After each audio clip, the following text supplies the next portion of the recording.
وَلَا يَزَالُونَ يُقَاتِلُونَكُمْ حَتَّى يَرُدُّوكُمْ عَنْ دِينِكُمْ إِنِ اسْتَطَاعُوا۔ اے مسلمانوں، یہ دشمن تو یہی چاہتا ہے تمہیں دین سے پھیر دے، تمہیں مرتد بنا دے، تمہیں کافر بنا دے، تمہیں مشرک بنا دے۔ وَمَن يَرْتَدِدْ مِنْكُمْ عَنْ دِينِهِ فَيَمُتْ وَهُوَ كَافِرٌ فَأُولَئِكَ حَبِطَتْ أَعْمَالُهُمْ فِي الدُّنْيَا وَالْآخِرَةِ۔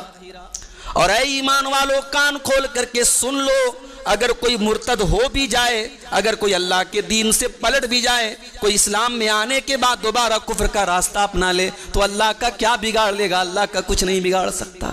کبھی غور کرنا، اللہ سے مدد مانگتے ہو اور امید لگائے ہو کہ اللہ کی مدد آئے، کبھی غور کرنا 24 گھنٹے میں تم نے کتنے منٹ اللہ کے دین کو دیے ہیں؟ تمہاری اپنی ذات کے ذریعے اللہ کے دین کو کیا فائدہ پہنچا؟ تم نے اپنی ذات کے ذریعے اللہ کے دین کا کتنا بھلا کیا؟ کبھی اس بات پر بھی غور کرنا میرے بھائی۔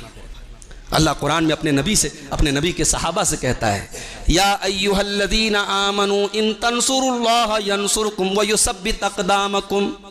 اے ایمان والو، اگر تم اللہ کی مدد کرو گے تب اللہ تمہاری مدد کرے گا اور اللہ تمہارے قدم کو جما دے گا دشمن کے مقابلے میں۔ وعد اللہ الذین آمنوا منکم وعملوا الصالحات لیستخلفنہم فی الارض کما استخلف الذین من قبلہم۔ اے ایمان والو، اللہ کا وعدہ ہے، اللہ ضرور تمہاری مدد کرے گا۔ وَلَيُمَكِّنَنَّ لَهُمْ دِينَهُمُ الَّذِي ارْتَضَىٰ لَهُمْ، اللہ تمہارے دین کو ضرور غالب کرے گا۔ وَلَيُبَدِّلَنَّهُمْ مِن بَعْدِ خَوْفِهِمْ أَمْنًا، اللہ تعالیٰ تمہارے دل سے ہر قسم کے ڈر کو نکال دے گا، امن اور شانتی تم کو عطا فرمائے گا۔ شرط کیا ہے؟ يَعْبُدُونَنِي لَا يُشْرِكُونَ بِي شَيْئًا، شرط یہ ہے تم ایک اللہ کی عبادت کرو، اللہ کے ساتھ تم کسی کو شریک نہ کرو۔ انما حرم علیکم المیتۃ والدم ولحم الخنزیر وما اہل بہ لغیر اللہ۔ اللہ فرماتا ہے میرے بندو، میں نے مردار کو حرام کیا ہے تمہارے اوپر، ہم نے سور کے گوشت کو حرام کیا ہے تمہارے اوپر، ہم نے خون کو حرام کیا ہے تمہارے اوپر، اور جس چیز پر غیر اللہ کا نام لے لیا جائے اس چیز کو بھی ہم نے تمہارے اوپر حرام کیا ہے۔ السلام علیکم ورحمۃ اللہ وبرکاتہ۔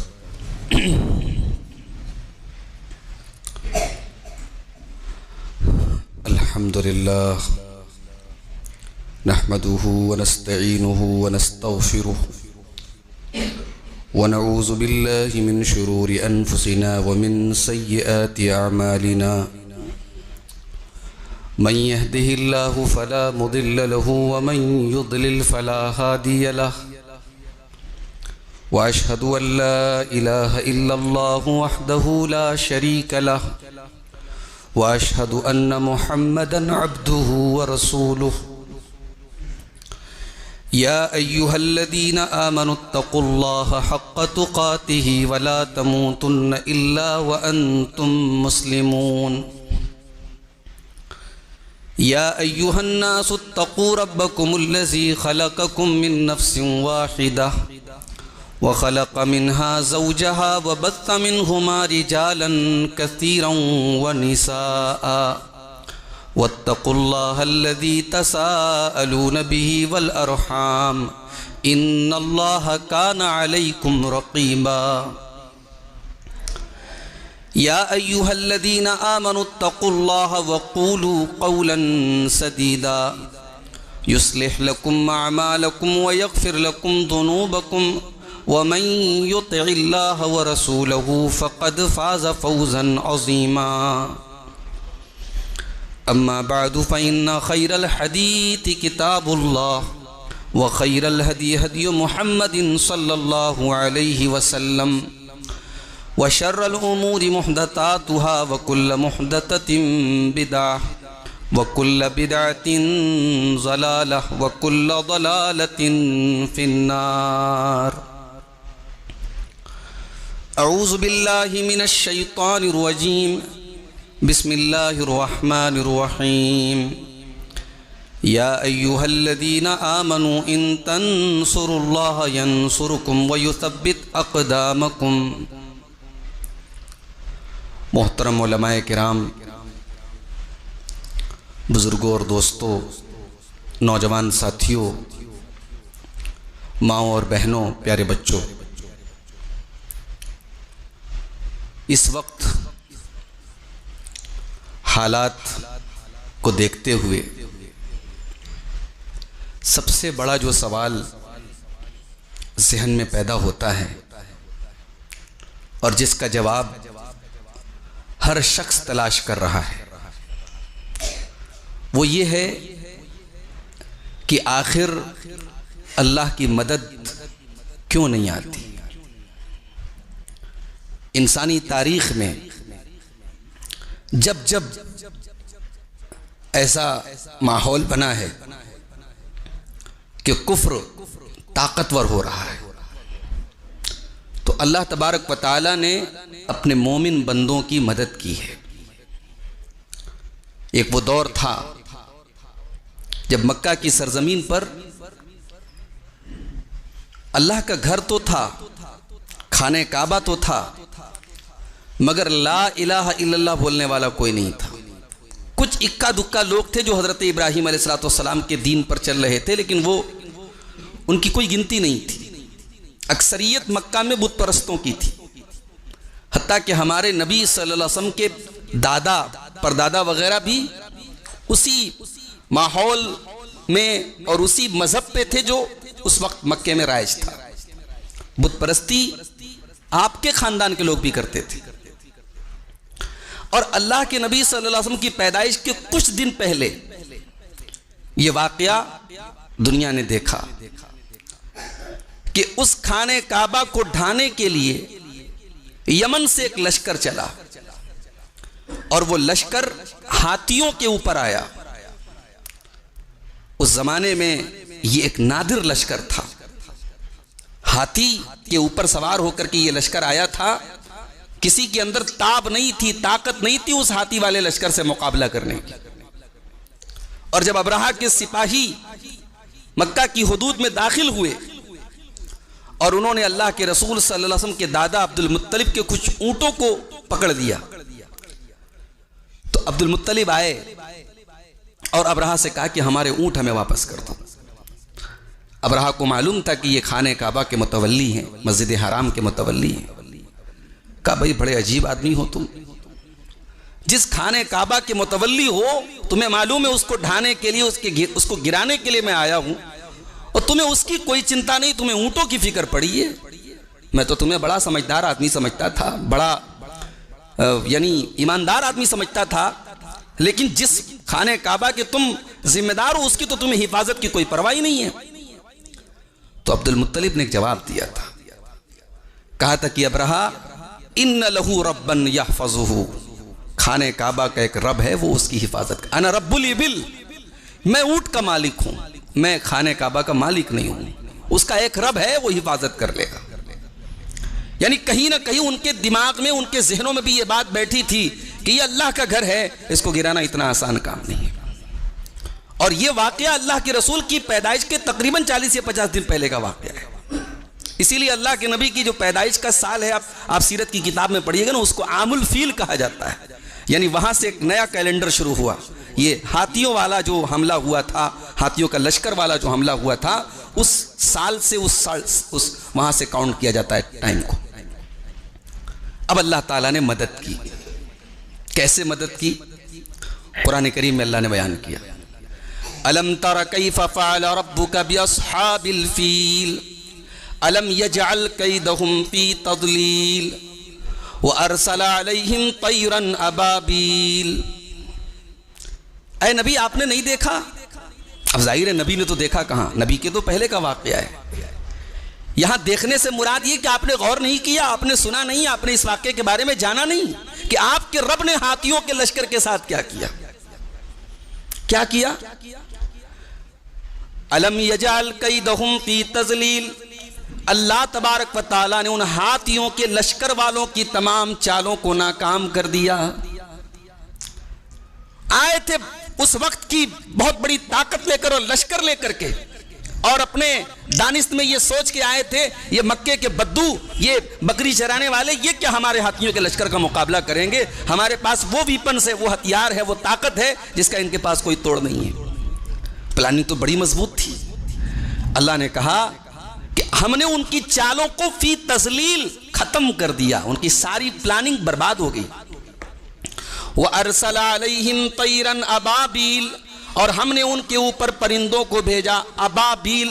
اچھا، ابابیل کا مطلب لوگ عام طور سے سمجھتے ہیں کہ ابابیل چڑیا مراد ہے، نہیں نہیں نہیں، ابابیل عربی میں کسی چڑیا کا نام نہیں ہے۔ ابابیل عربی میں کہتے ہیں چڑیوں کے جھنڈ کو۔ تو وہ کون سی چڑیا تھی یہ قرآن نے نہیں بتایا، قرآن یہ کہہ رہا ہے وَأَرْسَلَ عَلَيْهِمْ طَيْرًا، اللہ نے ان کے اوپر کچھ چڑیوں کو بھیجا۔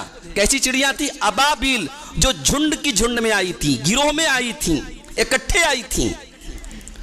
ترمیہم بحجارۃ من سجیل، اور وہ ان ہاتھیوں کے لشکر کے اوپر کنکریاں برسا رہی تھی، حجارہ، کچھ چھوٹے چھوٹے پتھر برسا رہی تھی۔ اور یہ پتھر کیسے تھے؟ من سجیل، سجیل کے تھے۔ سجیل کا مطلب علماء نے لکھا کہ یہ سنگ گل سے بنا ہے۔ سنگ مانے پتھر ہوتا ہے اور گل مانے پکی ہوئی مٹی، سنگ گل، پکی ہوئی مٹی سے وہ کنکریاں بنی تھی۔ اب وہ مٹی کہاں سے آئی، وہ کنکریاں کہاں سے آئی، اللہ زیادہ بہتر جانتا ہے۔ ان چڑیوں کی چونچوں میں اور ان کے پنجوں میں چھوٹے چھوٹے چنے کے برابر کنکریاں تھیں، اور ان کنکریوں نے بارود کا کام کیا۔ وَأَرْسَلَ عَلَيْهِمْ طَيْرًا أَبَابِيلَ تَرْمِيهِمْ بِحِجَارَةٍ مِّن سِجِّيلٍ فَجَعَلَهُمْ كَعَصْفٍ مَّأْكُولٍ، ان چھوٹی چھوٹی چڑیوں نے ان چھوٹے چھوٹے پتھروں کے ذریعے اس پورے ہاتھیوں کے لشکر کا یہ حال کر دیا، كَعَصْفٍ مَّأْكُولٍ، جیسے کھایا ہوا چارہ اور کھایا ہوا بھوسا ہوتا ہے۔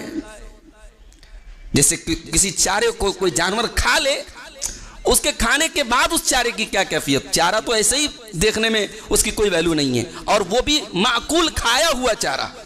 کبھی بکری وغیرہ کو آپ لوگ کوئی چیز کھانے کو دے دیں تو کھانے کے بعد اس کی پلیٹ میں آپ نظر ڈالیں تو اللہ نے وہ نقشہ کھینچا ہے، کعصف معقول، اتنا ہیوی، اتنا بڑا لشکر تھا، ہم نے اسے کھائے ہوئے بھوسے کی طرح بنا دیا۔ اور ابرہہ کے بارے میں مفسرین نے لکھا کہ اس کو تو اتنی خطرناک بیماری ہو گئی تھی کہ وہ پتھر اس کو بھی لگے اور پورے بدن میں اس کو جو ہے پیپ اور مواد بہنے لگا، اور وہاں سے وہ واپس بھاگا یمن کی طرف، اور یمن میں جا کے کتے کی موت مرا۔ یہ واقعہ اللہ کے نبی کی پیدائش کے 40 یا 50 دن پہلے پیش آیا۔ اس واقعے کو اللہ نے بیان کیا قرآن میں، اور بیان کر کے مکہ والوں کو مخاطب کیا کہ تم یہ دیکھو کہ اس نبی کے آنے کے پہلے اللہ تعالیٰ نے اپنی قدرت کا یہ منظر دکھایا ہے، تم کتنے بڑے ناشکرے ہو۔ اس اللہ نے جس نے ابرہہ کے لشکر کو تباہ کیا تھا چھوٹی چھوٹی کنکریوں سے، اس اللہ نے اپنے آخری نبی کو بھیجا ہے، اور تم اس کے اوپر ایمان نہیں لاتے۔ میرے بھائی، آج ہمارے ذہنوں میں یہ سوال پیدا ہوتا ہے کہ کیوں مدد نہیں آ رہی ہے؟ آج بھی تو ابرہہ قدم قدم پہ ابرہہ موجود ہیں۔ آج کوئی ابابیل، آج کوئی چڑیوں کا لشکر کیوں نہیں آتا ہے؟ آج کوئی کنکریاں کیوں نہیں گرتی؟ آج اللہ کے گھروں پر جو ہے برے نشانے سادھے جا رہے ہیں اور بری پلاننگ ہو رہی ہے، آج اللہ کی مدد کیوں نہیں آتی ہے؟ اس سوال کا جواب آج ہم تلاش کرنے کی کوشش کریں گے قرآن کی روشنی میں۔ اللہ کی مدد کیوں نہیں آ رہی ہے، کیوں، کیسے آئے گی؟ لیکن اس کے پہلے ایک بنیادی بات آپ جان لیں۔ اگر آپ یہ سمجھتے ہیں کہ آپ لا الہ الا اللہ پڑھیں گے اور آپ بالکل چین اور سکون سے رہیں گے اور اسلام کے خلاف جو طاقتیں وہ آپ کو چین سے رہنے دیں گی، قرآن کہتا ہے یہ پاسبل نہیں ہے، یہ ممکن نہیں ہے۔ آپ جب تک توحید پر ہیں، اہل کفر کی نظر میں آپ کانٹے بنے رہیں گے۔ یہ کفار اور مشرکین کبھی نہیں چاہیں گے آپ کی پیشانی اللہ واحد کے آگے جھکے، اور وہ آپ کو برباد نہیں کرنا چاہتے، وہ صرف آپ کا ایمان چھیننا چاہتے ہیں۔ آپ کافر ہو جائیں، مرتد ہو جائیں، ان کے والے نعرے لگا لیں، ان کے آستانوں پہ سر جھکا دیں، آپ کو گلے لگا لیں گے، آپ کو بہترین انسان کہیں گے۔ جب تک آپ توحید پر ہیں، ایمان پر ہیں، آپ دشمن ہیں ان کے۔ قرآن کریم کا دوسرا پارہ اٹھائیے، وَلَا يَزَالُونَ يُقَاتِلُونَكُمْ حَتَّى يَرُدُّوكُمْ عَنْ دِينِكُمْ إِنِ اسْتَطَاعُوا۔ اے مسلمانوں، یہ دشمن تو یہی چاہتا ہے تمہیں دین سے پھیر دے، تمہیں مرتد بنا دے، تمہیں کافر بنا دے، تمہیں مشرک بنا دے۔ وَمَنْ يَرْتَدِدْ مِنْكُمْ عَنْ دِينِهِ فَيَمُتْ وَهُوَ كَافِرٌ فَأُولَئِكَ حَبِطَتْ أَعْمَالُهُمْ فِي الدُّنْيَا وَالْآخِرَةِ۔ اور اے ایمان والو، کان کھول کر کے سن لو، اگر کوئی مرتد ہو بھی جائے، اگر کوئی اللہ کے دین سے پلٹ بھی جائے، کوئی اسلام میں آنے کے بعد دوبارہ کفر کا راستہ اپنا لے، تو اللہ کا کیا بگاڑ لے گا؟ اللہ کا کچھ نہیں بگاڑ سکتا، اللہ کے دین کا کچھ نہیں بگاڑ سکتا، اللہ کا کچھ نہیں بگاڑ سکتا۔ کوئی مرتد ہو گیا، دنیا بھی اس کی برباد، آخرت بھی اس کی برباد، گھاٹا اس کا ہے، اللہ کا تھوڑی کوئی گھاٹا ہے بھائی۔ اب یہاں وہ حدیث قدسی اپنے سامنے رکھی ہے، بڑی مشہور حدیث ہے، اور یہ وہ حدیث ہے کہ تابعین جب اس حدیث کو پڑھتے تھے تو اس کو پڑھنے کے بعد گھٹنوں کے بل گر کے رونے لگتے تھے۔ بڑی لمبی حدیث ہے، اس کا ایک ٹکڑا میں بیان کر رہا ہوں۔ اللہ تعالیٰ کہتا ہے کہ اے آدم کی اولاد، اے آدم کے بیٹو، تمام کے تمام آدم کی اولاد، تمام کے تمام جنات، تمام جتنے لوگ پہلے پیدا ہوئے، جتنے لوگ بعد میں پیدا ہوئے، کانو علی اتقا قلب رجل واحد منکم، سب کے سب اتنے نیک بن جائیں، اتنے متقی بن جائیں، دنیا میں سب سے متقی انسان کے دل کی طرح ان کا دل ہو جائے۔ ما زاد فی ملکی شیء، اللہ کہتا ہے میری حکومت اور میری سلطنت میں کوئی بڑھوتری نہیں ہوتی اس سے، اور ساری کائنات مل کر کے، سارے انسان، سارے جنات، سارے پہلے کے، سارے بعد کے، سب سے برے انسان کے دل کی طرح ہو جائیں، ما نقص من ملکی شیء، میری سلطنت اور حکومت میں کوئی کمی آنے والی نہیں ہے۔ تو بھائیو، ستیزہ کار رہا ہے ازل سے تا امروز، چراغ مصطفی سے شرار بولہبی۔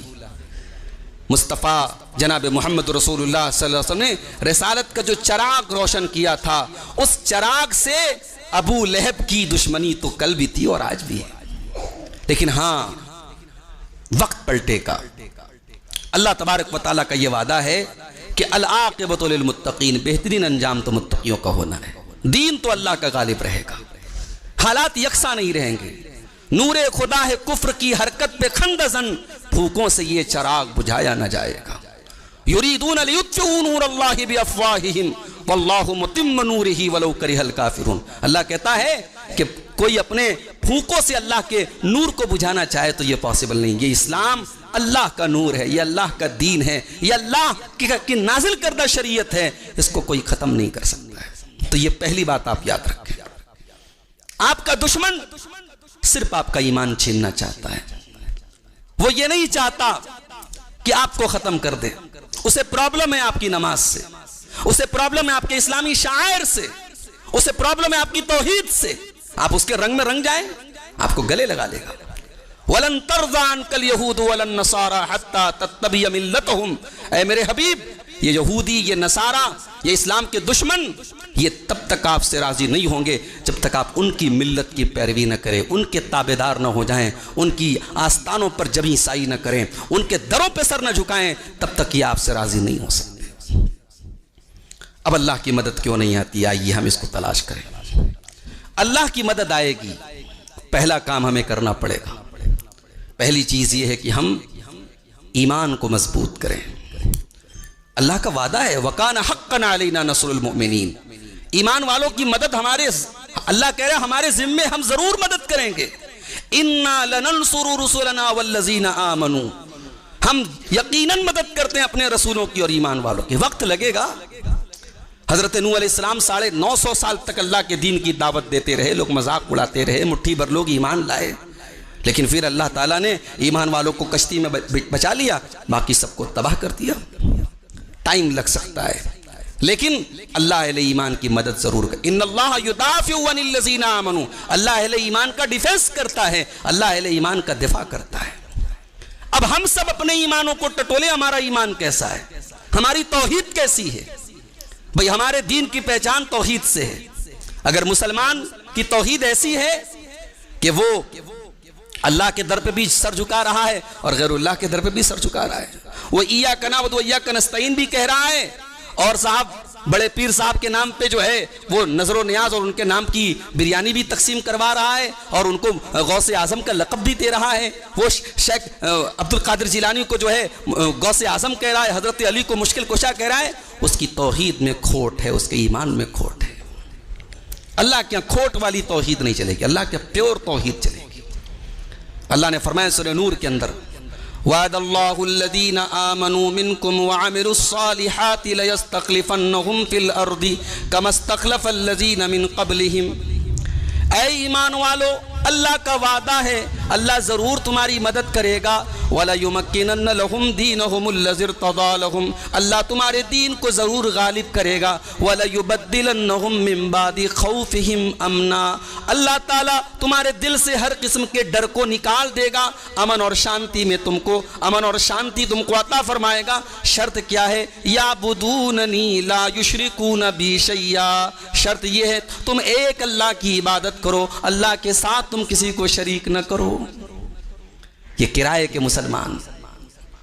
ابھی ایک ویڈیو میں نے دیکھا کہ صاحب لکھنؤ سے کچھ مسلمان پیدل سفر کر کے ایک بت خانے کا سفر انہوں نے کیا اور وہاں جا کے صاحب ان کو جو ہے دیدار کرایا گیا اور زیارت کرائی گئی اور میڈیا میں اس کو بڑے ہاتھوں ہاتھ دیا گیا کہ صاحب یہ مسلمان ہیں, ان کو کوئی پرابلم نہیں ہے, یہ ویسے کٹر نہیں ہے جیسے اور مسلمان ہیں, یہ تو صاحب ہمارے معبودوں کی کا احترام کرتے ہیں, ہمارے معبودوں کی زیارت کرنے یہ لکھنؤ سے پیدل چل کے آئے. تو ایسا ایمان تو نہیں چلے گا میرے بھائی, ایسا ایمان نہیں چلے گا کہ آپ لا الہ الا اللہ بھی کہیں اور اس کے بعد آپ معبودان باطلہ کی تعظیم بھی کریں, ان کا احترام بھی کریں. نہیں, اللہ کو توحید میں شرکت گوارا نہیں. اللہ تو وہ ہے میرے بھائی, کھانے کی چیز ہے, جانور ہے, طریقہ ذبح کا سیم ہے, حلال جو ذبح ہم جانور کو کرتے ہیں اسی طریقے سے آپ نے ذبح کیا ہے, لیکن آپ نے غیر اللہ کا نام لے لیا ہے. اب وہ جانور کا گوشت یا وہ چڑھاوے کی چیز یا وہ کھانے کی چیز اللہ کی نظر میں کیسی ہے؟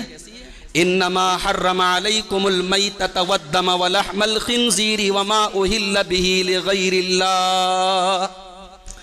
اللہ فرماتا ہے میرے بندو میں نے مردار کو حرام کیا ہے تمہارے اوپر, ہم نے سور کے گوشت کو حرام کیا ہے تمہارے اوپر, ہم نے خون کو حرام کیا ہے تمہارے اوپر, اور جس چیز پر غیر اللہ کا نام لے لیا جائے اس چیز کو بھی ہم نے تمہارے اوپر حرام کیا ہے. ہمارے یہاں کچھ سیکولر مسلمان ہیں, کچھ لبرل مسلمان ہیں, وہ کہتے ہیں صاحب میں بسم اللہ پڑھ کے سب کھا لیتا ہوں. تو یہ پھر قرآن کی آیت کا تو کوئی مطلب نہیں ہے, بسم اللہ پڑھ کے سب کھا لیا جاتا ہے. وما اہل بہ لغیر اللہ جس چیز پر غیر اللہ کا نام لے لیا جائے قرآن اس کو مردار کی اور سور کے گوشت کی اور خون کی لسٹ میں شامل کرتا ہے, اور آپ صاحب کہتے ہیں بسم اللہ پڑھ کے ہم سب کھا لیتے ہیں. یہ نہیں چلے گا میرے بھائی. بڑا مشکل دور آیا تھا میرے نبی کے اوپر, میرے نبی کے صحابہ مکے میں تڑپا کے مارے جا رہے تھے, بلال حبشی تپتی ریت پہ لٹائے جا رہے تھے, سمیہ کو ننگا کر کے شہید کیا جا رہا تھا, عمار اور یاسر کو کڑی دھوپ میں ان کو کھڑا کر کے ستایا جا رہا تھا. اس مشکل دور میں بھی میرے نبی نے توحید کو نہیں چھوڑا تھا, توحید کے معاملے میں کوئی کمپرومائز نہیں کیا تھا, کوئی سمجھوتا نہیں کیا تھا. ایک وہ دور بھی آیا تھا جب ابو طالب اللہ کے نبی کے چچا جو ہر موقع پر کھڑے رہتے تھے, مکے والے آئے, کہا کہ ابو طالب بہت ہو گیا, پانی سر سے اونچا ہو گیا, تمہارا بھتیجا دن بدن ہمارے بیچ میں اختلاف پیدا کر رہا ہے, اب بیچ میں سے تم ہٹ جاؤ. ابو طالب نے اللہ کے نبی کو بلایا, کہا بھتیجے اپنے چچا پر اتنا بوجھ نہ ڈال کہ تیرا چچا اس بوجھ کو اٹھا نہ سکے. آج میرے پاس لوگ آئے اور ایسی بات کہنے لگے. اللہ کے رسول صلی اللہ علیہ وسلم نے فرمایا کہ چچا میرے ایک ہاتھ پہ چاند لا کے دوسرے ہاتھ پہ سورج لا کے رکھ دوں اور کہہ دو کہ میں توحید چھوڑ دوں, میں لا الہ الا اللہ کی دعوت چھوڑ دوں, میں رب کا پیغام سنانا چھوڑ دوں, یہ مجھ سے نہیں ہو سکتا چچا جان. وہ دور بھی آیا تھا آپ کے اوپر, آپ کے پورے خاندان کو 3 سال تک ایک وادی میں سمٹ کر کے اور تڑپ تڑپ کر کے جینے پر مجبور کیا گیا تھا. پورے خاندان عبد المطلب کو اس ایک شیب ابی طالب میں 3 سال تک بائیکاٹ کر دیا گیا تھا. بچے بلکا کرتے تھے, رویا کرتے تھے, پورا مکہ کھاتا تھا اور میرے نبی کے خاندان والوں کو کھانے کی چیزیں نہیں پہنچائی جاتی تھی. وہ 3 سال اللہ کے رسول کی بڑی زندگی کے بڑے تکلیف والے سال تھے میرے بھائی. وہ سارا ٹائم آپ نے گزارا, مگر مکہ والوں سے جا کے کبھی یہ آفر نہیں کیا کہ آؤ ہم توحید کے معاملے میں کچھ سمجھوتے کر لیتے. نہیں, توحید کے معاملے میں کبھی کوئی سمجھوتا نہیں کیا. یہاں تک آفر دیا گیا, مکہ والے آئے, کہا کہ اے محمد صلی اللہ علیہ وسلم ایک کام کرو, ایک دن آپ ہمارے معبودوں کی عبادت کرو, ایک دن ہم آپ کی صرف ایک اللہ کی عبادت کریں گے, ایک دن ہم آپ کے دین پر چلیں گے, ایک دن ہمارے دین پہ چلو, ایک دن ہم آپ کے دین پہ چلیں گے. اللہ نے سورہ کافرون اتار دی, قل یا ایھا الکافرون لا اعبد ما تعبدون ولا انتم عابدون ما اعبد ولا انا عابد ما عبدتم ولا انتم عابدون ما اعبد لکم دینکم ولی دین. اے نبی آپ کہہ دیجئے ان کافروں سے جس کی عبادت تم کرتے ہو میں توحید پر رہتے ہوئے اس کی عبادت نہیں کر سکتا, اور جس اللہ کی میں عبادت کرتا ہوں تم شرک کرتے ہوئے اس کی عبادت کبھی نہیں کر سکتے۔ کیا مکہ والے اللہ کو نہیں مانتے تھے؟ یہ غلط فہمی دماغ سے نکال دو۔ مکہ والے اللہ کو مانتے تھے، وہ حج کرتے تھے، وہ طواف کرتے تھے، ان کا لبیک پکارا کرتے تھے طواف کے دوران وہ، مگر ان کی عبادت میں شرک تھا۔ وہ اللہ کو مانتے تھے مگر ساتھ میں ان اپنے معبودان باطلہ کو شریک کرتے تھے اللہ کے ساتھ۔ وہ یہ عقیدہ رکھتے تھے کہ یہ پہنچے ہوئے لوگ ہیں، یہ اللہ تک ہماری گزارش کو لے کے جائیں گے، یہ اللہ کی خدائی میں شریک ہیں، اللہ نے ان کو پاور دے رکھا ہے، اللہ نے ان کو عطا کر رکھا ہے۔ یہی عقیدہ آپ مسلمان بن کے کریں، آپ لا الہ الا اللہ پڑھ کے کریں، آپ پکے موحد ہو جائیں۔ یہ نہیں ہو سکتا میرے بھائی، یہ نہیں ہو سکتا۔ شرک کر کے آپ غیر اللہ کے دروں پہ سر جھکا کر کے آپ اللہ کی مدد مانگیں گے، اللہ کی مدد نہیں آ سکتی ہے۔ لکھ کے رکھ لیجئے میری بات۔ وَكَانَ حَقًّا عَلَيْنَا نَصْرُ الْمُؤْمِنِينَ، اللہ کا وعدہ ہے ہم ایمان والوں کی مدد ضرور کرتے ہیں۔ اور آگے بڑھیے۔ دوسری چیز، اللہ کی مدد اگر حاصل کرنا ہے تو ایک کام ہمیں آپ کو اور کرنا پڑے گا، اور وہ یہ ہے کہ ہم اپنے اندر اخلاص پیدا کریں۔ ابھی آپ نے تقریر سنی، دعا میں اخلاص کی کمی ہے۔ صاحب دعائیں ہو رہی ہیں، عجیب و غریب قسم کی دعائیں، ردیف اور قافیے کے ساتھ دعائیں ہو رہی ہیں۔ ابھی کشمیر میں بارش نہیں ہو رہی تھی، یہ ٹائم کشمیر میں بارش کا ہے، وہاں بارش ہوتی ہے، برفباری ہوتی ہے، برف نہیں گر رہی تھی، پورا کشمیر سوکھا پڑا تھا، وہاں دعائیں ہو رہی ہیں، استسقاء کی نماز ہو رہی ہے۔ صاحب اب استسقاء کی جو نماز پڑھا رہے ہیں امام صاحب، آگے کیمرہ لگا ہوا ہے، وہ گڑ گڑا کے دعا کر رہے ہیں، وہ ویڈیو ریکارڈنگ ہو رہی ہے۔ ہر چیز کی ویڈیو بنانا ضروری نہیں ہے، یہ اصل میں یوٹیوب کا دور ہے، ویورز بڑھانے کا دور ہے، تو ویورز کے لیے کچھ بھی لوگ کرنے کے لیے تیار ہیں۔ اب صاحب وہ امام صاحب کی گڑ گڑاتے ہوئے امام صاحب کی دعاؤں کو بالکل فیس ٹو فیس بڑا سا HD کیمرہ لگا کر کے اس کو بھی ریکارڈ کیا جا رہا ہے۔ تو اخلاص، اللہ کے یہاں اخلاص چاہیے میرے بھائی، اور یہی اخلاص اس دور میں سب سے اگر کوئی چیز مفقود ہے تو وہ اخلاص ہے۔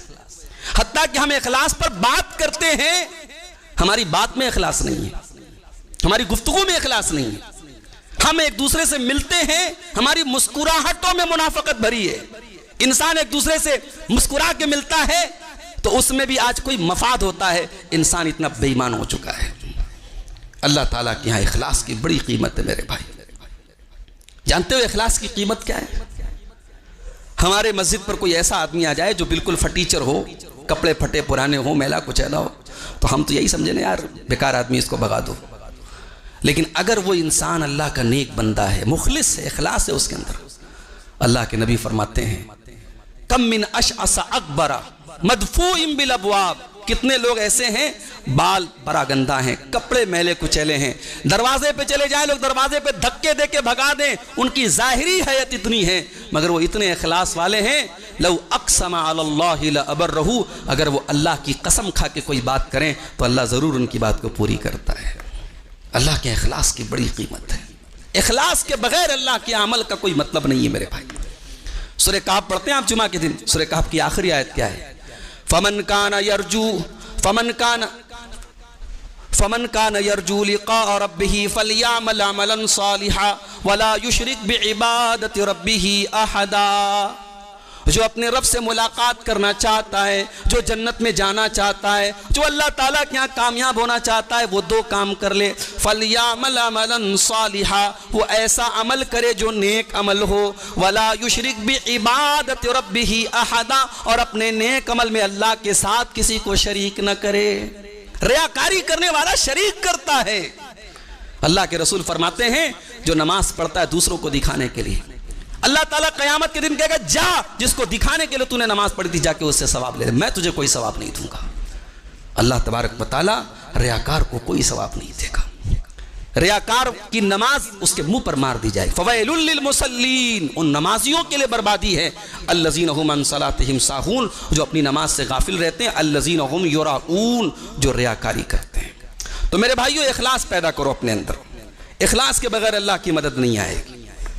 اللہ نے فرمایا وَلَا تَكُونُوا كَالَّذِينَ خَرَجُوا مِن دِيَارِهِمْ بَطَرًا وَرِئَاءَ النَّاسِ وَيَصُدُّونَ عَن سَبِيلِ اللَّهِ۔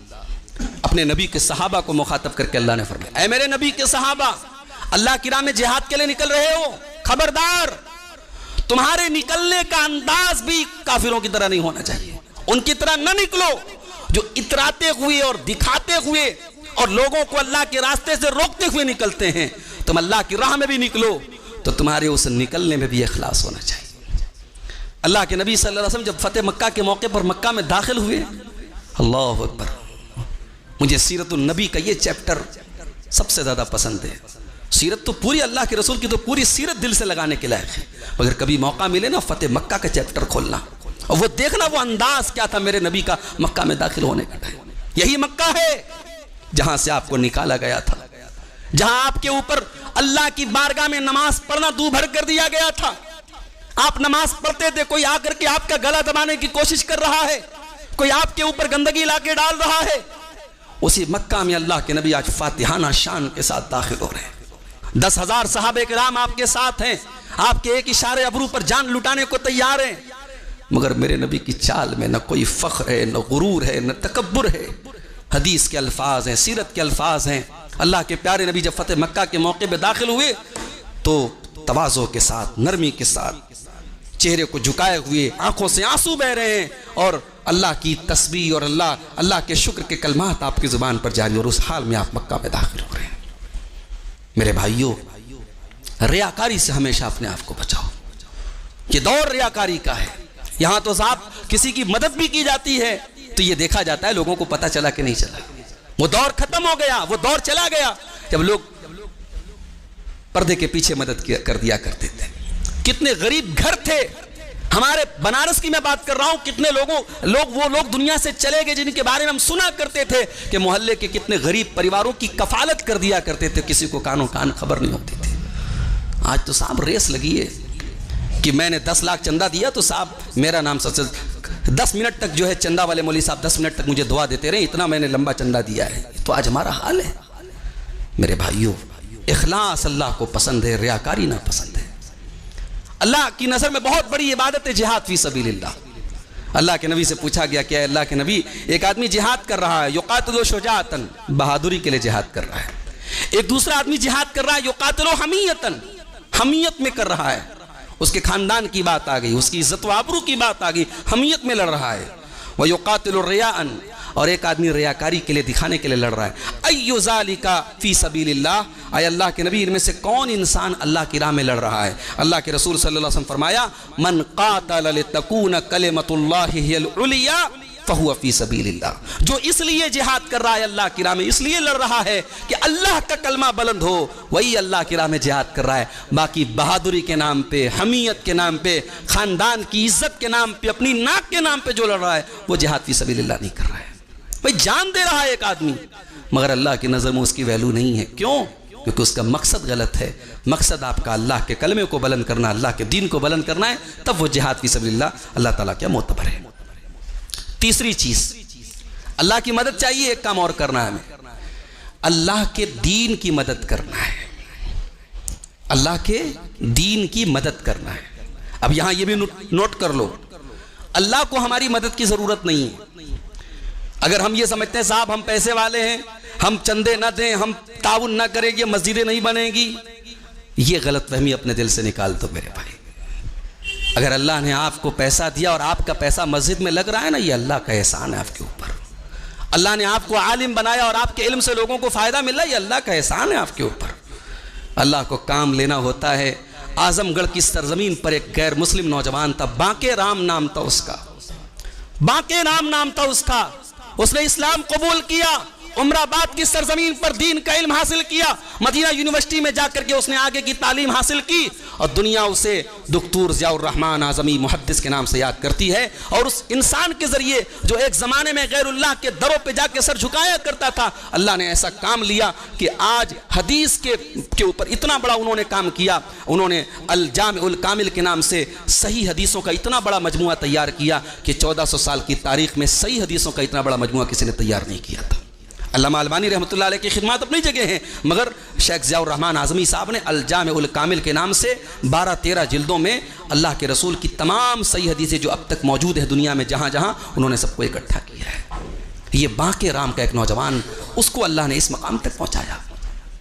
پنجاب کی سرزمین پر کھڑک سنگھ نام کا ایک غیر مسلم، اللہ نے اسے ایمان کی توفیق بخشی اور جب وہ ایمان لے آیا، باپ کو پتا چلا، باپ نے پھر بلایا، شدھیکرن کروایا، بیٹے کو پھر اسلام سے نکالا، بیٹا پھر گھر چھوڑ کے بھاگا، کروڑوں کی پراپرٹی چھوڑ کر کے وہ بیٹا پہلے دیوبند پہنچا، وہاں دین کا علم حاصل کیا، پھر اپنے اساتذہ سے بھڑ گیا، اسے لگا کہ نہیں، سچا دین وہ ہے جو قرآن و حدیث والا ہے، اس نے مسلک اہل حدیث قبول کیا، پہلے آرا کی سرزمین پر آیا، وہاں بچوں کو پڑھایا، وہاں مدرسے میں پڑھایا، پھر بنارس کے دارا نگر میں وہ آیا اور وہاں پر اس انسان نے اپنا ادارہ قائم کیا اور بنارس میں توحید کی شمع کو روشن کیا اور دنیا اسے مولانا محمد سعید محدث بنارسی کے نام سے جانتی ہے۔ میرے بھائیو، اللہ اپنے دین کا کام کب کس سے لے لے یہ اللہ زیادہ بہتر جانتا ہے۔ اس غلط فہمی میں نہ رہنا کہ اللہ ہم سے بڑا کام لے رہا ہے، ہم بڑے اللہ کے چنے ہوئے ہیں اور ہم جو ہے ہمارا بڑا احسان ہے۔ نہیں، اگر آپ کی دولت، آپ کا علم، آپ کا وقت اگر اللہ کے دین کے لیے صرف ہو رہا ہے تو یہ آپ کی خوش نصیبی ہے، یہ آپ کی خوش نصیبی ہے، یہ کوئی احسان نہیں کر رہے اللہ کے اوپر۔ آپ کبھی غور کرنا، اللہ سے مدد مانگتے ہو اور امید لگائے ہو کہ اللہ کی مدد آئے، کبھی غور کرنا 24 گھنٹے میں تم نے کتنے منٹ اللہ کے دین کو دیے ہیں، تمہاری اپنی ذات کے ذریعے اللہ کے دین کو کیا فائدہ پہنچا، تم نے اپنی ذات کے ذریعے اللہ کے دین کا کتنا بھلا کیا، کبھی اس بات پر بھی غور کرنا میرے بھائی۔ اللہ قرآن میں اپنے نبی کے صحابہ سے کہتا ہے، یا ایھا الذین آمنوا ان تنصروا اللہ ینصرکم ویثبت اقدامکم، اے ایمان والو اگر تم اللہ کی مدد کرو گے تب اللہ تمہاری مدد کرے گا اور اللہ تمہارے قدم کو جما دے گا دشمن کے مقابلے میں۔ اعداد اور شمار اور فگرز کی اللہ کی ویلیو نہیں ہوتی ہے۔ اگر آپ کو یہ لگتا ہے صاحب تعداد کم ہے اس لیے ہم پریشان ہیں، تو تعداد تو 1000 کے مقابلے میں 313 کی بھی کم تھی، 313 تھے 1000 کے مقابلے میں، اللہ نے کامیابی سے نوازا تھا۔ اور جنگ حنین میں 12000 کا لشکر لے کے گئے تھے، مگر جب دماغ میں یہ بیٹھ گیا کہ صاحب ہماری تعداد بہت زیادہ ہے، ہمارے پاس ہتھیاروں کی کمی نہیں ہے، تو جنگ حنین میں وہ لمحہ بھی آیا تھا کہ جب ثقیف اور حوازن کے لوگوں نے تیر مارنا شروع کیا، مسلمان میدان چھوڑ کے بھاگ گئے۔ اللہ کے پیارے نبی جنگ کے میدان میں کھڑے ہو کے لوگوں کو بلا رہے، الیہ عباد اللہ، میں اللہ کے بندو ادھر آؤ، میں عبد المطلب کا بیٹا ہوں، میں محمد ہوں، میں اللہ کا سچا نبی ہوں، آؤ میرے پاس آؤ۔ تب مسلمان پھر سے اکٹھا ہوئے اور پھر جا کر کے اس جنگ کو جیتے تھے۔ تو تعداد وہاں تو زیادہ تھی، مگر ایک لمحہ ایسا آیا کہ مسلمانوں کو بھاگنا پڑا۔ تو اللہ کے ہاں اعداد اور شمار اور فگرز کی بہت حیثیت نہیں ہے میرے بھائی، اللہ کے ہاں آپ کے جذبے کی بڑی حیثیت ہے۔ آپ اللہ کے دین کی مدد کیجئے، اللہ آپ کی مدد کرے گا۔ اسی طریقے سے اللہ تبارک و تعالیٰ نے سورہ حج کے اندر فرمایا، وَلَيَنْصُرَنَّ اللَّهُ مَنْ يَنْصُرُهُ إِنَّ اللَّهَ لَقَوِيٌّ عَزِيزٌ، اللہ ضرور ان لوگوں کی مدد کرے گا جو اللہ کی مدد کریں گے۔ اللہ تعالیٰ طاقتور ہے، قوی ہے۔ اب یہ اللہ کی مدد کرنے والے کون لوگ ہیں، ذرا ان کی پہچان سن لیجئے۔ الَّذِينَ إِن مَّكَّنَّاهُمْ فِي الْأَرْضِ أَقَامُوا الصَّلَاةَ، اللہ کے دین کی مدد کرنے والے وہ لوگ ہیں کہ اگر ہم ان کو زمین میں طاقت دے دیں تو پہلا کام وہ کیا کریں گے، وہ نماز قائم کریں گے۔ ذرا اپنی بستیوں کا جائزہ لے لو، اپنے خاندانوں کا جائزہ لے لو۔ باپ نماز پڑھ رہا ہے، اولاد کو کوئی مطلب نہیں نماز پڑھنے سے، ماں نماز پڑھ رہی ہے، جوان بیٹیاں نماز نہیں پڑھ رہی ہیں، اور آپ صاحب چاہتے ہیں کہ چپے چپے پر اللہ کا دین غالب ہو جائے۔ آپ کہتے ہیں صاحب زمین میں خلافت قائم ہو جائے، ملک میں خلافت آ جائے، اللہ کا دین غالب آ جائے۔ آپ کے گھر میں اللہ کا دین نہیں آ رہا، آپ کے پریوار میں اللہ کا دین نہیں آ رہا ہے، زمین پہ کیسے اللہ کا دین آ جائے گا؟ اللہ کہہ رہا ہے میرے ایمان والے بندوں کی یہ نشانی ہے، اگر ان کو ہم زمین میں اقتدار دے دیں، وہ پہلا کام کیا کریں گے، وہ پالیٹکس نہیں کریں گے، وہ سیاست نہیں کریں گے، وہ ارتھ ویوستھا پر دھیان نہیں دیں گے، وہ پہلا کام کریں گے اقاموا الصلاۃ، وہ نماز قائم کریں گے۔ اسلامی سوسائٹی نماز کے بغیر نہیں کامیاب۔ آج اس پر ہمیں غور کرنے کی ضرورت ہے میرے بھائی۔ ہمارے یہاں جو نماز نہیں پڑھ رہا ہے کوئی فرق نہیں پڑ رہا ہے صاحب، ٹھیک ہے وہ مسلمان ہے اور الحمدللہ اہل حدیث ہے، جمعہ میں آ جاتا ہے بیچارہ، تو نام تو مسلمانوں میں اس کا شامل ہے نا۔ اسے کبھی کسی نے یہ شرم نہیں دلائی، اسے کبھی یہ احساس نہیں ہوا کہ یہ 5 ٹائم کی نماز یہ کوئی آپشنل نہیں ہے، یہ کمپلسری ہے، ضروری ہے، میں نہیں پڑھوں گا اللہ کے حساب دینا پڑے گا مجھے، اللہ کے پکڑ ہوگی۔ یہ احساس جب تک نہیں ہوگا میرے بھائی، جب تک آپ کو یہ بھئی ہم کو فلائٹ پکڑنا ہے صبح 4 بجے، اگر ہم کو بنارس ایئرپورٹ جانا ہے تو ہم 2 بجے اٹھیں گے، ہم 1 گھنٹے کی مارجن لے کے اٹھیں گے، نہیں صاحب ہم کو ایئرپورٹ جانا ہے، کیونکہ فلائٹ ہمارے لیے امپورٹنٹ ہے۔ جس چیز کو ہم جتنی اہمیت دیں گے ہم اس حساب سے اس پر کام کریں گے۔ اگر آپ کی زندگی میں نماز کی اہمیت ہے، آپ کی گدی آٹومیٹک بند ہو جائے گی نماز کے ٹائم، آپ کا پاور لوم بند ہو جائے گا، آپ کے کارخانے بند ہو جائیں گے۔ بھئی آپ نے جو ہے اپنے حالات کو دیکھتے ہوئے ایک دن مرری بند کر لی، ایک دن کام بند کر لیا، کہ آپ نے یہ نہیں سوچا کہ صاحب ہم ایک دن کام بند کر لیں گے, ہمارا ایک دن کا نقصان ہو جائے گا, ہماری اتنی مزدوری نہیں ملے گی. آپ کو لگا نہیں یار پوری قوم کا معاملہ ہے, پوری ملت کا معاملہ ہے, ہمیں ایک دن کام بند کر دینا چاہیے. آپ پوری ملت اور قوم کے نام پر ایک دن کام بند کرنے کو تیار ہیں, اور آپ 5 ٹائم کی نماز میں 10 منٹ کا ٹائم نکالنے کو تیار نہیں. اتنی مہنگی ہے یہ نماز, اتنی مشکل ہے یہ نماز. نہیں میرے بھائی, مشکل حالات میں تو میرے نبی نماز پڑھا کرتے تھے. حضرت حذیفہ کہتے ہیں اذا حزبہ امر صلی, اللہ کے پیارے نبی کے اوپر جب کوئی مشکل آتی تھی اللہ کے نبی نماز کے لیے کھڑے ہو جاتے تھے. نماز کا ٹائم ہو جاتا تھا, اگر حضرت بلال کہیں کسی کام میں مصروف ہو جاتے تھے اور حضرت بلال اللہ کے نبی کو نظر آتے تھے, اللہ کے نبی فرماتے تھے ارحنا بالصلاۃ یا بلال ارحنا بالصلاۃ, اے بلال جلدی سے نماز اذان دے دو, اقامت دے دو, ہمارے دل کو سکون پہنچاؤ بلال نماز کے ذریعے. ہم کیسے مسلمان ہیں, ہم کیسے نبی کا کلمہ پڑھنے والے, ہم کیسے نبی کے چاہنے والے ہیں, نبی سے محبت کا دم بھرتے ہیں اور نبی کی آنکھوں کی ٹھنڈک کو چھوڑ کے بیٹھے, نماز کو چھوڑ کے بیٹھے ہیں. تو میرے بھائی الذین ان مکناہم فی الارض, اللہ کے دین کی مدد وہ کرتے ہیں اگر ان کو ہم زمین میں اقتدار دے دیں, وہ نماز قائم کریں گے, وآتوا الزکاۃ, اور وہ زکوٰۃ ادا کریں گے, زکوٰۃ ادا کریں گے, اپنے مال کی صحیح زکوٰۃ نکالیں گے, وَأَمَرُوا بِالْمَعْرُوفِ, نیکیوں کا حکم دیں گے, وَنَهَوْا عَنِ الْمُنْكَرِ, اور برائیوں سے روکیں گے, وَلِلَّهِ عَاقِبَةُ الْأُمُورِ, اور اللہ ہی کے لیے تمام معاملات کا انجام اللہ ہی کے ہاتھ میں ہے. چوتھی چیز یہ ہے میرے بھائی, اگر اللہ کی مدد چاہیے اتحاد پیدا کرنا پڑے گا. اتحاد کے اوپر صاحب بڑی باتیں ہو رہی ہیں, تنظیمیں بھی بن رہی ہیں, مگر آپ ظاہر ہے کہ اتحاد کی بیس کیا ہوگی, کس بنیاد پر آپ ایک ہوں گے؟ تو قرآن نے بتا دے وَاعْتَصِمُوا بِحَبْلِ اللَّهِ جَمِيعًا, اللہ کی رسی کو مل کر کے تھام لو. اللہ کی رسی کیا ہے؟ قرآن و حدیث ہے. یہی پلیٹ فارم ہے جس پر ہم سب کو ایک ہونا ہے, اور جب تک لوگوں کی سمجھ میں نہیں آ رہا ہے تب تک کم سے کم ملت کے مفاد کے لیے ہم آپس کے اختلافات کو ہوا نہ دیں. ہم کوشش کریں کہ ہم متحد ہوں اپنے ملت کے معاملات میں. ابھی ایک صاحب کا انٹرویو بہت وائرل ہوا تھا, انہوں نے کہا تھا صاحب فلاں فلاں مسلک کے لوگ تو مسلمان ہی نہیں ہیں, وہ مسلمان نہیں ہیں, ان کو مسلمان مت سمجھے, وہ غیر مسلم ہیں. میڈیا نے خوب اس کو اچھالا تھا. تو اس قسم کا بیان آج اوپن پلیٹ فارم پر کہ ہم دوسروں کو ہم اسلام سے خارج ہی کر رہے ہیں, یہ مناسب. اتحاد پیدا کریں, وَأَطِيعُوا اللَّهَ وَرَسُولَهُ وَلَا تَنَازَعُوا فَتَفْشَلُوا وَتَذْهَبَ رِيحُكُمْ. اللہ نے فرمایا اے ایمان والو اللہ کی اطاعت کرو, اس کے رسول کی اطاعت کرو, اور آپس میں نزاع نہ کرو. جنگ احد کبھی اٹھا کے پڑھیے آپ. جنگ احد میں اللہ کے نبی نے 50 لوگوں کو تعینات کیا تھا پہاڑی کے اوپر, اور کہا تھا یہاں سے ہٹنا نہیں. اور ان 50 لوگوں نے جب یہ دیکھا کہ مسلمان جنگ جیت گئے اور پہاڑی سے ہٹ گئے, اختلاف کر لیا, وہیں سے جنگ کا پانسا پلٹ گیا. ایک معمولی سے اختلاف کی وجہ سے نبی کی زندگی میں, صحابہ کی زندگی میں جیتی ہوئی جنگ ہارے ہیں, اور نبی زخمی ہوئے, اللہ کے نبی کا چہرہ لہو لوہان ہوا, 70 صحابہ شہید ہوئے. یہ سارے حالات نبی کی موجودگی میں ہوئے ہیں. تو یہ بہت بڑا سبق ہے قیامت تک کے مسلمانوں کے لیے کہ آپس میں لڑتے رہو گے تو پھر کبھی تم کامیاب نہیں ہو سکتے. اور 5ویں چیز یہ ہے میرے بھائی, اگر اللہ کی مدد چاہیے تو صرف زبانی جمع خرچ کرنے سے کام نہیں چلے گا, آپ کو اسباب بھی اختیار کرنے پڑیں گے. آپ دیکھیے زمانہ کس چیز کا ہے. آج آپ دیکھیں اس ملک میں تعلیم کے میدان میں آپ کہاں ہیں. اب تو مدارس کو لے کر کے بھی بہت ساری باتیں ہو رہی ہیں. ہائی کورٹ میں ڈیلی سماعت چل رہی ہے صاحب کہ مدرسوں کو بند کر دیا جائے, مدرسوں میں اسٹینڈرڈ ایجوکیشن نہیں دیا جا رہا ہے. اور جب یہ ججوں کے دماغ میں اگر یہ بیٹھ گیا کہ صاحب یہ مدرسوں کو بند کر دینا چاہیے, تو آپ یاد رکھیں وہ صرف سرکاری مدرسوں کی بات نہیں ہو رہی, وہ تو سارے مدارس کو بند کرنے کی بات ہو رہی. تو ارادے بہت اچھے نہیں ہیں میرے بھائی, پلاننگ بہت اچھی نہیں ہے.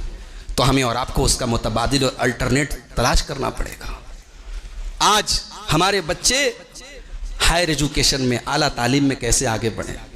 ہمارا کیس لڑنے کے لیے ہمیں دوسروں کے در پہ سر جھکانا پڑ رہا ہے, دوسروں کے پاس جانا پڑ رہا ہے. ہمارے پاس ڈھنگ کے وکیل نہیں ہیں. ہم پردے کی باتیں کرتے ہیں, ہمارے گھر کی عورتوں کو غیر مسلم مردوں کے سامنے جا کر کے اپنے علاج کے لیے جانا پڑتا ہے. اگر ہماری عورتیں ڈاکٹر ہوتی, ہماری لڑکیاں ڈاکٹر ہوتی تو شاید یہ حالات نہ ہوتے. تو ہم ساری چیزوں میں تو دوسروں کے محتاج بنے رہے, اور اس کے بعد صاحب ہم کہیں کہ ہمارا دین غالب ہے اور ہم غالب ہیں.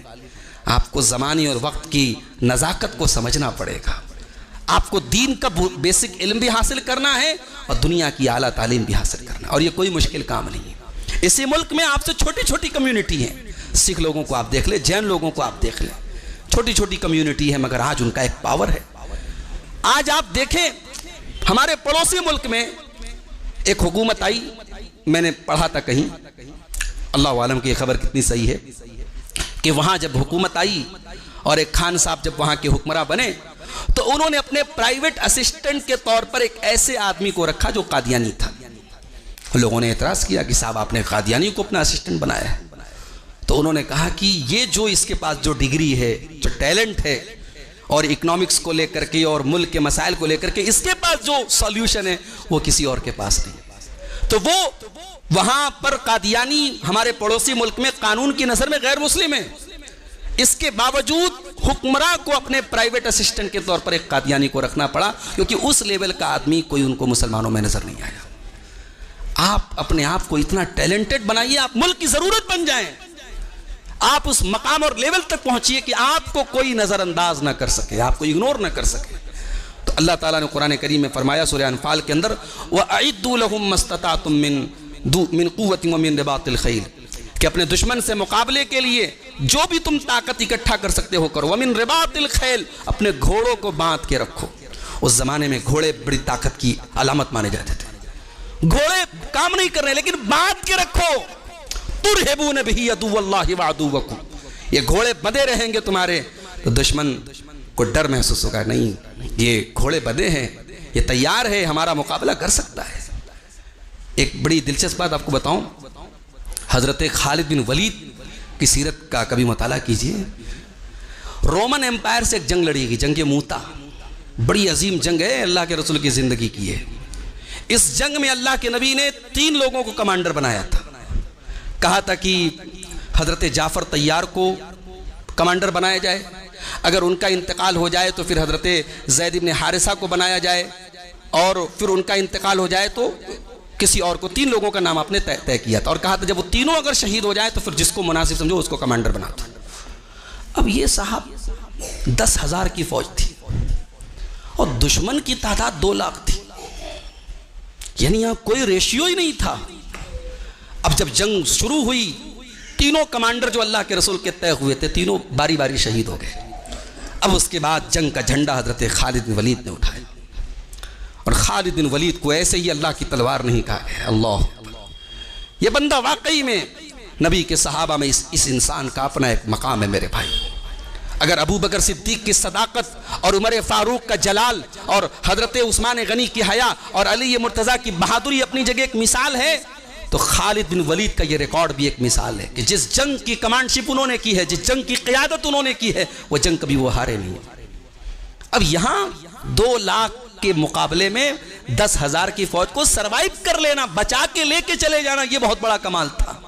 اب وہ میں آپ کے اوپر چھوڑتا ہوں، مطالعہ کیجیے جا کے آپ سیرت کی کتاب کا کہ کس طریقے سے انہوں نے اس چھوٹے سے لشکر کو بچایا تھا، کیسی انہوں نے ترکیب اپنائی تھی اور دشمن کی کیسی آنکھوں میں دھول جھونکا تھا اور دشمن کو پلٹ کے بھاگنے پر مجبور کر دیا تھا، جبکہ معمولی سی تعداد 10,000، 2 لاکھ کے مقابلے میں 10,000 کا لشکر تھا. تُرْهِبُونَ بِهِ عَدُوَّ اللَّهِ وَعَدُوَّكُمْ. تو آپ کا رعب و دبدبا آپ کے دشمن کے دل پہ ہونا چاہیے، یہ آپ اپنے آپ کو اس قابل آپ بنائیں. اس کے بعد 7ویں چیز یہ ہے میرے بھائی کہ آپ نماز قائم کریں. نماز کا ذکر اس کے پہلے بھی آیا، میں پھر سے ریپیٹ کر رہا ہوں، اس لیے کہ نماز، نیک اعمال اپنی جگہ ہے، نماز اپنی جگہ ہے. جنگ کے حالات میں بھی اللہ کے نبی کے دور میں جنگ کے حالات میں بھی نماز پڑھی گی. فَإِنْ خِفْتُمْ فَرِجَالًا أَوْ رُكْبَانًا، اگر جنگ کے میدان میں ڈر ہے سواری کے اوپر نماز پڑھو. آپ حدیث کی کتابوں میں پڑھیے، باقاعدہ صلاۃ الخوف کے نام سے الگ ایک نماز کا طریقہ بیان کیا گیا کہ جنگ کے حالات میں اگر نماز کا ٹائم آ جائے تو کیسے نماز پڑھی جائے. اس میں آدھے لوگ دشمن کے سامنے ہیں، آدھے لوگ نماز پڑھ رہے ہیں. وہ پورا ایک طریقہ، پورا ایک پروسیجر بتایا گیا. تو جنگ کے میدان میں جب نماز معاف نہیں تو ہم تو امن کی حالت میں ہیں. اگر ہماری چند مسجدیں نشانے پر ہیں تو ہماری اپنے علاقوں کی مسجدیں تو نشانے پر نہیں ہیں، وہاں تو ہم نماز پڑھ سکتے ہیں. آج ہم اپنی مسجدوں پر نماز پڑھنے کو تیار نہیں ہیں. ہم رو رہے ہیں کہ صاحب بڑے مشکل حالات ہیں، مگر ہمارے حالات تو نہیں سدھر رہے ہیں. ہمارے نمازیوں کی تعداد میں کوئی اضافہ تو نہیں ہو رہا ہے. ایسا تو نہیں ہے کہ راتوں میں ہم نے تہجد پڑھنا شروع کر دیا ہے. تو صاحب جب ہمارے نبی صلی اللہ علیہ وسلم 313 کا لشکر لے کے بدر کے میدان میں گئے تو وہاں پر بھی آپ راتوں میں دعائیں کرتے تھے اور گڑ گڑا رہے تھے اللہ کے سامنے. تب اللہ نے مدد کی ہے. میرے بھائیوں، ہمیں اللہ کی مدد اگر چاہیے تو ہمیں اللہ کو یاد کرنا پڑے گا، اللہ کا ذکر کرنا پڑے گا. اللہ قرآن میں کہتا ہے فَاذْكُرُونِي أَذْكُرْكُمْ، تم مجھے یاد کرو میں تمہیں یاد کروں گا. تو یہ چند باتیں اللہ کی مدد کے اسباب کے تعلق سے تھیں۔ آخر میں یہی دعا ہے رب العالمین ہم سب کو اپنے رحم و کرم کا معاملہ ہم سب کے اوپر فرمائے۔ رب العالمین ہمارے جان و مال کی، ہمارے عزت و آبرو کی حفاظت فرمائے۔ وہ شعر ہمیں آج کے اس دور میں شورش کاشمیری کا وہ شعر یاد آتا ہے، ان کی ایک پوری نظم ہے، میں جاتے جاتے سوچ رہا ہوں وہ سنا دیتا ہوں آپ کو۔ ایسا لگتا ہے کہ موجودہ حالات میں انہوں نے ہمارے ہی سامنے، ہم کو ہی سامنے رکھ کر کے انہوں نے یہ بات کہی تھی۔ کہتے ہیں کہ آہ جاتی ہے فلک پر رحم لانے کے لیے، آہ جاتی ہے فلک پر رحم لانے کے لیے، بادلو ہٹ جاؤ دے دو راہ جانے کے لیے، اے دعا ہاں عرض کر عرش الہی تھام کے، اے خدا رخ پھیر دے اب گردش ایام کے، رحم کر اپنے نہ آئین کرم کو بھول جا، رحم کر اپنے نہ آئین کرم کو بھول جا، ہم تجھے بھولے ہیں لیکن تو نہ ہم کو بھول جا، خلق کے راندے ہوئے دنیا کے ٹکرائے ہوئے، خلق کے راندے ہوئے دنیا کے ٹکرائے ہوئے، آئے ہیں اب تیرے در پر ہاتھ پھیلائے ہوئے، خار ہیں بدکار ہیں ڈوبے ہوئے ذلت میں ہیں، خار ہیں بدکار ہیں ڈوبے ہوئے ذلت میں ہیں، کچھ بھی ہیں لیکن تیرے محبوب کی امت میں ہیں، کچھ بھی ہیں لیکن تیرے محبوب کی امت میں ہیں، حق پرستوں کی اگر کی تو نے دل جوئی نہیں، حق پرستوں کی اگر کی تو نے دل جوئی نہیں، تانا دیں گے بت کے مسلم کا خدا کوئی نہیں۔ ہمارا تو ایمان ہے میرے بھائی، ان بتوں کی کیا اوقات ہے؟ اللہ رب العالمین ہمارا معبود برحق ہے، ہمارا رب وہ ہے جو حی لا یموت ہے۔ یہ معبودان باطلہ ہوتے ہیں جن میں جان ڈالنے کے لیے ان کے پوجنے والے، ان کی عبادت کرنے والے خود اس کے اندر جان ڈالتے ہیں، یہ اس کے بطلان کی، اس کے باطل ہونے کی سب سے بڑی دلیل ہے۔ ہمارا پروردگار وہ ہے جو کائنات کو جلاتا ہے، جو کائنات کو مارتا ہے۔ میرے بھائیوں، یہ باتیں جو میں نے آپ کے سامنے رکھی ہیں یہ صرف زبانی نہ ہو، ہم ان پر عمل کرنے کی کوشش کریں، اور خاص طور سے ہم آنے والے وقت میں ہمیں ایک چیز پر توجہ دینی پڑے گی، اپنے مسجدوں میں جو چھوٹے چھوٹے مکتب چلتے ہیں ان کو ہمیں اور منظم کرنا پڑے گا۔ ہمارے یہاں کیا ہوتا ہے، مدرسوں میں مکتب چل رہا ہے، ایک مولوی صاحب پڑھا رہے ہیں، بچے آ رہے ہیں، قاعدہ بغدادی پڑھ رہے ہیں، قرآن پڑھ رہے ہیں، بس چلے جا رہے ہیں۔ نہیں، ہمیں ایسا نظام بنانا پڑے گا کہ ہمارے وہ بچے جو اسکولوں میں پڑھ رہے ہیں، اسکول میں ظاہر ہے اگر اردو کہیں چل بھی رہی ہے تو برائے نام ہے، اس اردو سے کوئی دین نہیں سیکھ لے گا آپ کا بچہ۔ دین سیکھنے کے لیے اس مکتب کو استعمال کیجیے۔ مکتب کا باقاعدہ ایسا ایک ہلکا پھلکا سیلیبس ہو کہ آپ کا بچہ 1 گھنٹہ ڈیلی جب وہاں جائے تو وہ قرآن بھی ساتھ میں پڑھ لے، ضروری دعاؤں کو بھی سیکھ لے، اور عقیدے کی موٹی موٹی باتوں کو سیکھ لے۔ میرے خیال سے اگر چمن اسلام کے ہی 5 حصے اگر بچہ پڑھ لے تو بہت کچھ سیکھ لے گا اور جان لے گا جو اسکولوں میں وہ بچہ نہیں پڑھ سکتا۔ تو ہمیں اپنے مکاتب کو مرتب کرنے کی اور منظم کرنے کی ضرورت ہے۔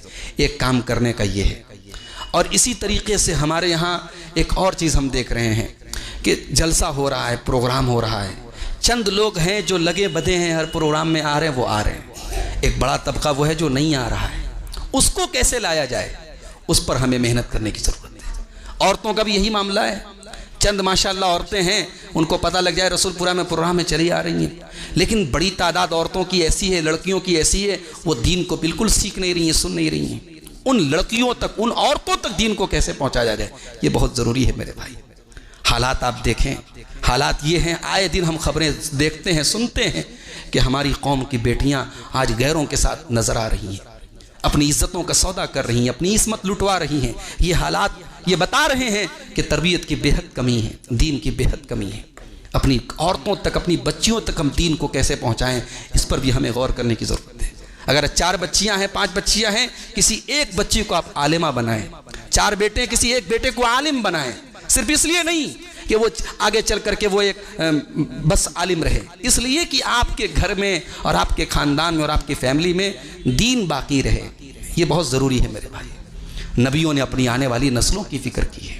حضرت ابراہیم علیہ السلام جب اپنے بیوی بچے کو چھوڑ کے جا رہے تھے تو صرف یہی دعا نہیں کی کہ اللہ ان کو جلا دے، کھلا دے، پلا دے، کہا کہ وَجُنُوبْنِي وَبَنِيَّ أَن نَعْبُدَ الْأَصْنَامَ، پروردگار میری آنے والی نسلوں کو تو بت پرستی سے بچانا، تو شرک سے بچانا۔ ہماری یہ ذمہ داری ہے، اپنے بچوں کو ہم آنے والا 20 سال بہت نازک ہے میرے بھائی۔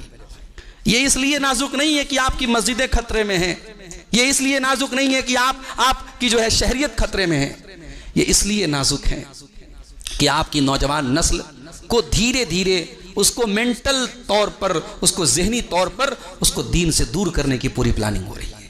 ایک ایسی نوجوان نسل تیار ہو رہی ہے جو یا تو دین بیزار ہوگی، بالکل ملحد ہوگی، دین سے کوئی مطلب نہیں، یا اگر دین سے مطلب رکھے گی تو اسلام کے علاوہ اور اس کو اور ادیان اچھے لگیں گے، اسے اور کلچر اچھا لگے گا، اسے اسلام بوجھ لگے گا۔ اسی بنارس کی بعض لڑکیوں کے بارے میں ہم سوشل میڈیا پہ دیکھتے ہیں کہ صاحب وہ BHU میں پڑھ رہی ہیں، اب وہ غیر مسلموں کے تہوار پر ان کی خوشیوں کی اور ان کی تصویریں سوشل میڈیا پر آ رہی ہیں، وہ ظاہر کر رہے ہیں کہ صاحب ہمیں یہ کفر اور یہ شرک پسند ہے۔